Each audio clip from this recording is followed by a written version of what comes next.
There are 21 million asthmatics in the United States, and while many of them can be well controlled with the gold standard medication and inhaled corticosteroid alone, many need a second medication. So even while many asthma patients do very well on a single inhaled corticosteroid medication, others still have symptoms. They can't do all the things they need to do in their daily life. They need something else to get them up to normal. So this trial was really dedicated to looking at those people who need something else to help control their medicine. So what we did was we looked at the addition of either another asthma medication called salmeterol, which is approved for asthma, or a medication called tiotropium, which is approved for COPD but not for asthma, or for just increasing the dose of the inhaled steroid. And we found two very important findings here. First of all, the COPD medication, tiotropium, was effective in these asthmatics. It got them more symptom-free days, more days where they had no asthma symptoms. They did not need their inhaler, their rescue inhaler, for any part of that day. And second of all, this medication was as effective as an approved asthma medication, the long-acting beta agonist salmeterol. How did we know this asthma medication was working?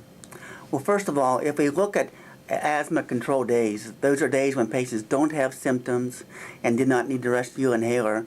They had perhaps 77 on average asthma control days per year. If we increased the amount of steroids they were taking, the inhaled corticosteroid, they got perhaps another 19 asthma control days per year. But the tiotropium resulted in an increase in 48 days per year on an annualized basis. Very similar to what we saw with the approved medication salmeterol, which is 51. So this is a very patient-oriented, patient-centric way to look at an asthma clinical trial. That is, what's the patient feeling, how they're doing, as well as other more technical things like how their lungs are functioning. It's important simply because patients are different one from another.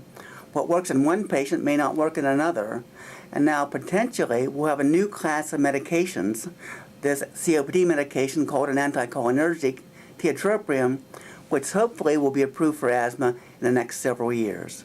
This has been particularly gratifying for me. I came here with my research team in 2003. We brought several physicians and scientists.